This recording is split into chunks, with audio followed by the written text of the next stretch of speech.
c'est le retour de la Ligue des Champions, nouveau format, que demander de plus? Mais bon, nous ce qui nous intéresse c'est les clubs de PL et il y en a 4 cette année. Du coup aujourd'hui on va discuter un peu des chances des clubs anglais dans cette nouvelle édition de Ligue des Champions. On va analyser des choses quoi. Et moi comme d'habitude je vous propose de vous installer confortablement. Parti. Je regardais un peu les vainqueurs de la Ligue des Champions et je me suis rendu compte que depuis la création de cette LDC telle qu'on la connaît, donc depuis la saison 92-93, il y a eu 32 saisons et que 7 victoires de clubs anglais. Alors que les clubs anglais, techniquement la PL et tout, c'est censé être le meilleur championnat, le plus compétitif avec les meilleurs joueurs, les meilleures équipes. Et en face, tu as eu 13 victoires, donc quasi le double de victoires des clubs espagnols, le Barça, le Real quoi. Voilà, je glisse une petite info, vous la prenez pas, mais ça me permet de faire une petite transition. Du coup voilà, le premier prétendant de la vidéo, à savoir le dernier vainqueur de la Ligue des Champions sous l'ancien format. Parle évidemment du grand chauve et de ses troubadours, Manchester City, et évidemment qu'on est obligé de les mettre parmi les favoris. Maintenant, favori, c'est pas comme s'il l'a gagné chaque saison, puisque depuis l'arrivée de Merlin l'Enchanteur, il y a eu 8 saisons qui se sont écoulées. On a eu droit à 2 finales, dont une remportée en 2022-2023, et sinon c'est quasi que des quarts de finale. Alors bon, je dis que, vous allez me dire, il abuse lui, mais on se comprend. Au vu de l'effectif, de la qualité des joueurs, de l'entraîneur et comment ça déroule de manière générale, on peut quand même s'attendre à un peu mieux, mais bon, on sentait quand même que ça coince à certains moments. Au final, ça fait depuis des saisons et des saisons qui sont souvent parmi les favoris, si ce n'est les gros favoris de la compète, et au final, ils n'ont gagné qu'une fois. Mais bon, ça, on l'a compris, la LDC a ses propres règles, et puis de manière générale, le foot, bah, c'est pas toujours logique. Et puis un petit truc que je me disais, est-ce que le problème ce serait pas, on va dire, Guardiola? Enfin, Guardiola c'est pas un problème, on se comprend. Mais est-ce que Guardiola ce serait pas plus un marathonien? Il sait comment gagner un championnat, il l'a fait avec le Barça, le Bayern, maintenant Manchester City. Mais c'est vrai que la Ligue des Champions, c'est pas comme s'il l'a gagné chaque année. Au Bayern, il n'avait pas réussi. Là, avec Manchester City, il y a quand même eu beaucoup de matchs où tu t'attendais à ce qu'il gagne. Puis au final, non, personne s'y attendait, ils se sont vautrés. Donc, peut-être, je dis pas, je glisse ça comme ça, dites-moi ce que vous en pensez. C'est pour ça que je dis que la Ligue des Champions a ses propres règles et sur un one-shot, tu peux te faire avoir alors que tout le monde te mettait favori. Maintenant, comme je disais, évidemment, on est obligé de les mettre dans les favoris. On va leur porter l'œil un peu. Après, avec ce nouveau format, le mini-championnat, de manière générale, les équipes que Manchester City vont affronter, ça va, c'est largement à leur portée. À part, voilà, peut-être 2 équipes, l'Inter et le PSG, où ça peut perdre des points. Mais bon, de manière générale, ça m'étonnerait pas qu'ils fassent le plein de points. Alors, il est dans une forme stratosphérique, il va aller grignoter tout ce qui a grignoté, et le retour de Gundogan, Rodri, il est monstrueux depuis un moment. Je pense que je me mouille pas trop en disant que Manchester City, ça va probablement pas jouer les barrages, ça va probablement pas jouer les dernières places et que ça va directement aller se qualifier pour le prochain tour. Mais bon, hein, ils vont se taper le Real à un moment donné,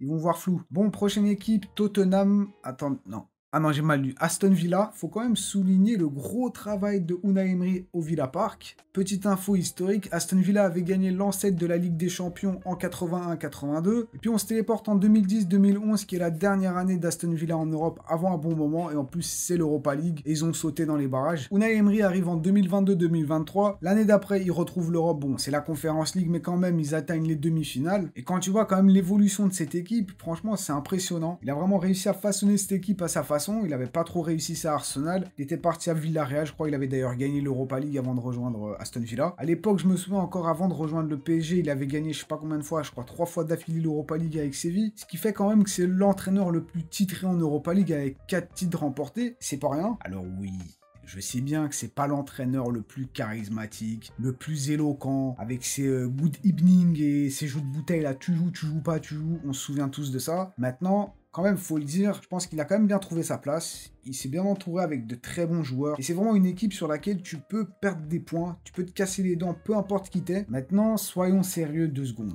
Hein, calmate. Est-ce que je vois Aston Villa remporter la LDC ?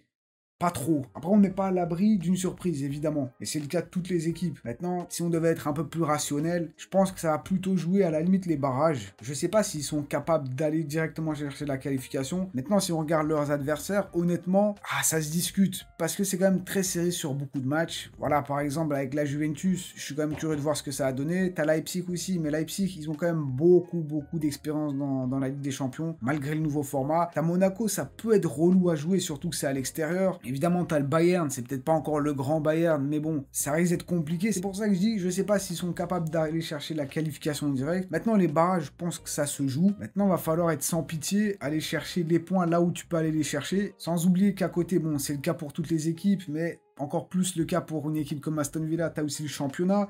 T'as pas forcément non plus l'effectif le plus fourni. Voilà, il y a quand même beaucoup de blessures, j'ai l'impression, à chaque fois à Aston Villa. Là, t'as Boubacar Kamara qui revient. Mais récemment, je crois, t'as Léon Bailey qui s'était pété. Donc c'est pour ça que je dis, voilà, ils peuvent faire mal, ils peuvent faire perdre des points à toutes les équipes. Mais en même temps, va falloir faire aussi le job de ton côté. Parce que si tu gages des occasions comme tu l'as fait face à Arsenal, par exemple, où franchement, t'avais 2 occasions servies sur le plateau et t'en as mis aucune, ben, je pense que les autres équipes, t'inquiète pas, elles vont être sans pitié avec toi. Ça va pas te chuchoter des mots doux, te caresser la nuque. Non, non, c'est au revoir, ciao, retourne à la maison. Et c'est incroyable. En plus, je parle d'Arsenal et notre prochain prétendant, c'est Arsenal, justement. C'est fou quand même, ça. C'est le talent, ça, je crois. Arsenal, mon petit Arsenal, je crois que c'est le moment de le dire, de le préciser. Je suis supporter de ce club. Donc, je vais pas être 100% objectif. Je vais me mettre un peu, je dirais pas négatif, mais voilà, je vais être un peu plus sec avec eux, un peu plus critique. Mais bon, c'est la 2e saison depuis le retour en Ligue des Champions et ça fait du bien, surtout après la fessée qu'on s'était prise face au Bayern en 2016-2017, un truc du genre. Maintenant, quand je regarde comment ça s'était passé la saison dernière, on voyait clairement qu'on n'avait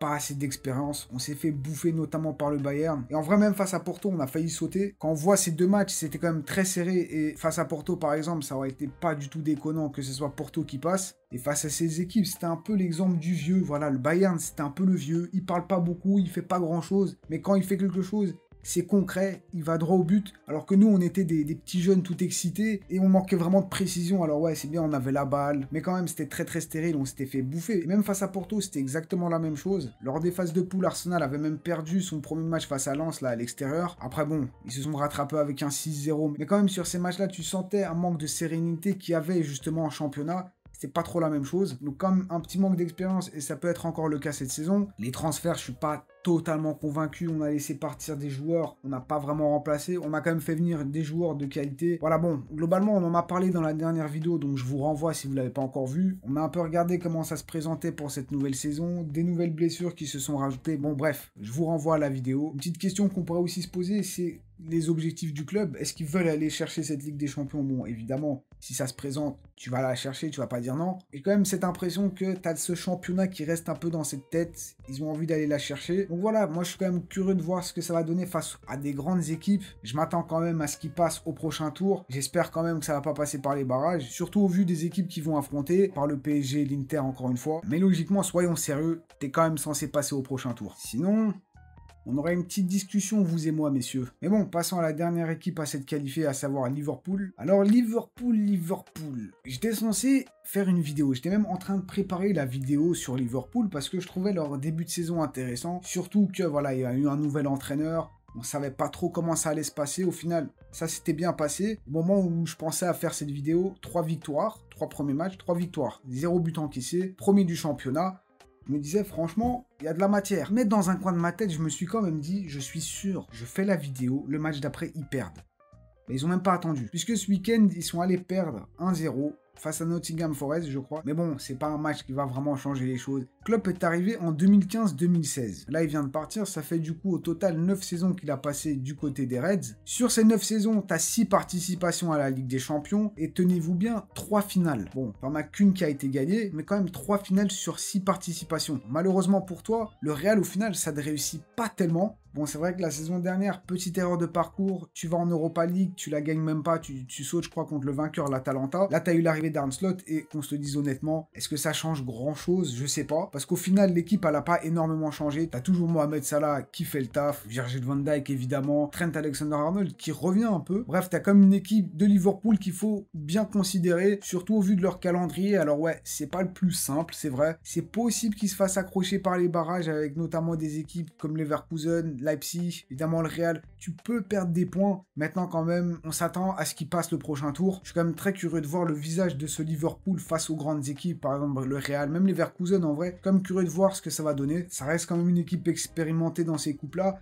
avec un nouvel entraîneur qui a peut-être un peu moins d'expérience. Mais bon, ça change quand même pas une chose. C'est une équipe qui reste très très dangereuse. Maintenant, c'est à vous de jouer dans les commentaires, donnez vos favoris. Qu'est-ce que vous voyez passer au prochain tour? Qu'est-ce que vous pensez aussi de ce nouveau format? J'en ai pas trop parlé, je l'ai pas trop expliqué parce que bon, au bout d'un moment, si vous comprenez toujours pas les règles, au pire, allez voir les replays des anciennes années, comme ça vous vous prenez pas la tête. Moi, je vous remercie d'avoir regardé. N'oubliez pas le petit triplé, like, commentaire et abonnez-vous si c'est pas encore fait. Et nous, on se voit très très bientôt.